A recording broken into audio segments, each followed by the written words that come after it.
ओम शांति। विश्व परिवर्तक भाग्य विधाता परमात्मा शिव पितांकर विश्व परिवर्तनर कार्य संपूर्ण सहयोगी सहज राजयोगी श्रेष्ठ आत्मा मानंकु हार्दिक शुभेच्छा शुभ अभिनंदन सुस्वागतम सुप्रभात। जेपरी कौनसी विशेष दिन मानंकरे समस्ते विशेष भावरे निजकु श्रृंगार करई थांती बा सजेई हेई थांती खुशी मनई थांती, सेहीपरि वर्तमान स्वयं परमात्मा भगवान आसीछंती एई पुरुणा पतित दुनिया को संपूर्ण परिवर्तन करी पवित्र सतो प्रधान सुख शांति भरा स्वर्णिम दुनिया स्वर्ग राज्य रे परिणत करिवा पाई। सेथिपाई आत्मा मानंकु ज्ञान जोगर अलंकार रे सजाई सेठिकार राज्य भाग्य प्रदान करिवा पाई। तेणु बाबा कहउछंती एही श्रृंगार को अतुट रखिबा को हेले पांच विकार रूपी माया ठारू केबे हेले पराजित हुओ नाही। कारण अनेक जन्मरू देहर बंधन रे आसी मायार तुमे माने साथी हे जाइछ। तेणु माया मध्य तुमको विभिन्न उपाय रे ता आड़कु आकर्षित करिवो, परंतु तुमको ता ठारू अलगा रहिबार प्रयास करिबा आवश्यक। जेपरि अभिनय करुथिबा कलाकारंकर आलोकर प्रभावरु हेउ बा गरम कारणरु हेउ मेकअप खराब होई जाई थाए एवं मझिरे मझिरे ताकु टचअप दिया जाई थाए, ठीक एठारे मध्य मायार प्रभाव रे जदि आत्मार श्रृंगार बिगिड़ी जाउछि तेबे ज्ञान जोगरे रही पुनः ताहाकु ठीक करि नेबा उचित। परंतु एई अविनाशी सृष्टि नाटकरे अभिनय करू करू जदि छोटिया भूलर भ्रमरे फसी जाई निश्चयताकु हरेई संशय बुद्धि हेई जाउछंती, तेबे सत्य पितांकर श्रेष्ठ मत को छाड़ी संपूर्ण मायार वशवर्ती होई जाउछंती। अन्य मानंकर सेवा करिवा तो दूरर कथा निजे मध्य माया अर्थात विकार को जीतिबार प्रयास मध्य करि पारिबे नाही। एभली दुर्बल आत्मिक संतान मानकु मध्य दयार सागर करुणार सागर शिव बाबा मत देउछंती, पिला माने जदि तुमको विकार हैरान करुछि सेवा मध्य करि पारुनाह तेबे एक निराकार बाबांकु तो मने पकाओ जद्वारा जन्म जन्मांतरर गच्छित थिबा पापर हिसाब किताब चुक्त होई परिबो। एबे जेहेतु पवित्र देवी देवता धर्मर स्थापना हेउछि सेहीपरि राज्य को जीवा पाई हेले पवित्र हेबाकु तो पड़िबो।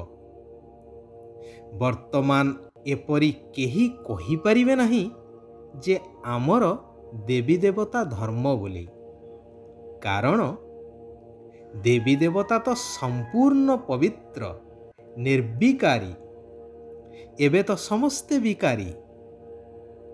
तेणु पुनः सही धर्म स्थापना करिबा पाई अन्य सबु धर्म लोप हेबा तो दरकार ना।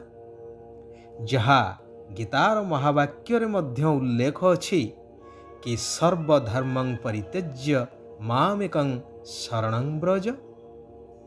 एहा हेउछि ସେହି ସମୟ ଯେତେବେଳେ କି ଭଗବାନ ଶିବ ପିତାଙ୍କୁ ଆସିବାକୁ ପଡ଼ିଥାଏ।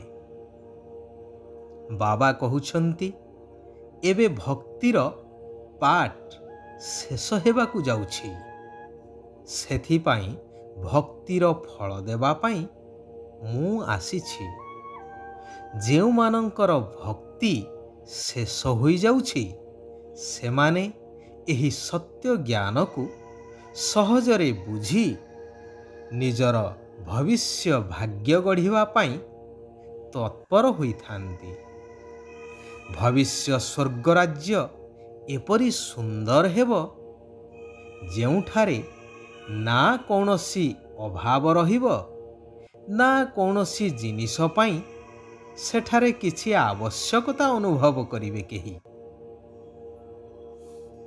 କୁହାଯାଏ ନା, ଦେବତାମାନଙ୍କ ଖଜଣାରେ ଅପ୍ରାପ୍ତ କୌଣସି ବସ୍ତୁ ନଥାଏ। ତେଣୁ ଭକ୍ତି ପୂଜା ପାଠ କରି ଭଗବାନଙ୍କ ଠାରୁ ମାଗିବାର କୌଣସି ଆବଶ୍ୟକତା ପଡ଼ିବ ନାହିଁ ସେଠାରେ। କାରଣ ଏବେଠାରୁ ତୁମ ସନ୍ତାନମାନଙ୍କୁ ମୁଁ ସେହିଭଳି ଜ୍ଞାନ ଦ୍ୱାରା ସର୍ବଗୁଣ ସର୍ବସମ୍ପତ୍ତିରେ ସମ୍ପନ୍ନ କରାଉଛି। ତେଣୁ ନିଜର ପୂରା ହିସାବ ଶିବ ବାବାଙ୍କୁ ଦେଇ ନିଜେ ଟ୍ରଷ୍ଟି ବା ନିମିତ୍ତ ହୋଇ ସବୁ ଚିନ୍ତାରୁ ମୁକ୍ତ ହୋଇଯିବାର ଅଛି।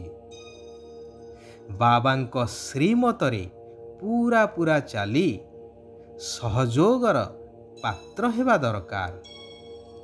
ସାରା ସଂସାରର ମନୁଷ୍ୟମାନଙ୍କର ବୁଡ଼ି ଯାଇଥିବା ବେଡ଼ା ଅର୍ଥାତ୍ ନୌକାକୁ ମୁକ୍ତି ସେନା ହୋଇ ପାରି କରିବାକୁ ହେବ। ପୂରା ଆଜ୍ଞାକାରୀ ହୋଇ ପୂଜନ ଯୋଗ୍ୟ ଗାୟନ ଯୋଗ୍ୟ ହେବାକୁ ପଡ଼ିବ। ବାବା କହୁଛନ୍ତି ପ୍ରତି ମୁହୂର୍ତ୍ତରେ ପ୍ରତ୍ୟେକ ସମ୍ପତ୍ତିକୁ ସଫଳ କରି ସଫଳତାର ଖୁସିକୁ ଅନୁଭବ କରୁଥିବା ସଫଳତା ମୂରତ ହୁଅ। ଯଦି ସଂକଳ୍ପ, ବାଣୀ, କର୍ମ, ସମ୍ବନ୍ଧ ଏବଂ ସମ୍ପର୍କରେ ସବୁ ପ୍ରକାରର ସଫଳତାର ଅନୁଭବ କରିବାକୁ ଚାହୁଁଛ, ତେବେ ଏହି ସବୁ ସମ୍ପତ୍ତି ବା ଏହି ସବୁ ଜିନିଷରେ ସବୁକିଛିକୁ ସଫଳ କରିଚାଲ। କୌଣସି କଥା ଯେପରି ବ୍ୟର୍ଥରେ ନ ଯାଉ। ସଫଳ କରିବାର ଅର୍ଥ ହେଲା ବର୍ତ୍ତମାନ ସଫଳତାକୁ ପ୍ରାପ୍ତ କରିବା ସହିତ ଭବିଷ୍ୟତ ପାଇଁ ମଧ୍ୟ ଜମା ରଖିବା। ଯେତେବେଳେ ସଂକଳ୍ପରେ ମଧ୍ୟ କୌଣସି ଆକର୍ଷଣ ତୁମକୁ ତା ଆଡ଼କୁ ଆକର୍ଷିତ ନ କରିବ, ତେବେ କୁହାଯିବ ସମ୍ପୂର୍ଣ୍ଣତାର ସମୀପତା ଅର୍ଥାତ୍ ନିକଟବର୍ତ୍ତୀ। ତେବେ ଯାଇ ଦୈବୀ ଗୁଣ ସମ୍ପନ୍ନ ହୋଇ ଦେବୀ ଦେବତା ହେବାର ଯୋଗ୍ୟତା ପ୍ରାପ୍ତ ହୋଇପାରିବ। ସମ୍ପୂର୍ଣ୍ଣ ଅଧାକଳ୍ପ ଅର୍ଥାତ୍ ସତ୍ୟ ଏବଂ ତ୍ରେତୟା ଦୁଇ ଯୁଗ, ସର୍ବଗୁଣ ସମ୍ପନ୍ନ, 16 କଳା ସମ୍ପୂର୍ଣ୍ଣ, ସମ୍ପୂର୍ଣ୍ଣ ନିର୍ବିକାରୀ, ଅହିଂସା ପରମଧର୍ମ, ମର୍ଯ୍ୟାଦା ପୁରୁଷୋତ୍ତମ ଏହିଭଳି ଗୁଣର ଅଧିକାରୀ ହୋଇ ସେଠାରେ ସମ୍ପୂର୍ଣ୍ଣ ସୁଖ ଶାନ୍ତିପୂର୍ଣ୍ଣ ସମ୍ପୂର୍ଣ୍ଣ ଆୟୁଷକୁ ଭୋଗ କରି ଚାଲିବ। ଆଚ୍ଛା, ଆଜି ପାଇଁ ଏଇଠାରେ ଆମେମାନେ ବିରାମ ନେବା। ଆସନ୍ତାକାଲି ପୁନଶ୍ଚ ଆମେ ଆତ୍ମାମାନେ ସମସ୍ତେ ଏକତ୍ରିତ ହୋଇ ସେହି କଲ୍ୟାଣକାରୀ ପରମପିତା ପରମାତ୍ମାଙ୍କର ଆଉ କିଛି କଲ୍ୟାଣକାରୀ ମହାବାକ୍ୟକୁ ଆଲୋଚନା କରିବା, ନିଜ ଜୀବନରେ ଧାରଣା କରିବା ସହିତ ସାରା ବିଶ୍ୱର ଆତ୍ମାମାନଙ୍କର କଲ୍ୟାଣ କରିଚାଲିବା। ସାରା ବିଶ୍ୱର ଆତ୍ମାମାନଙ୍କର କଲ୍ୟାଣ ହେଉ, ସମସ୍ତେ ସୁଖ ଆଉ ଶାନ୍ତିର ଅନୁଭବ କରନ୍ତୁ। ଓମ୍ ଶାନ୍ତି, ଓମ୍ ଶାନ୍ତି, ଓମ୍ ଶାନ୍ତି।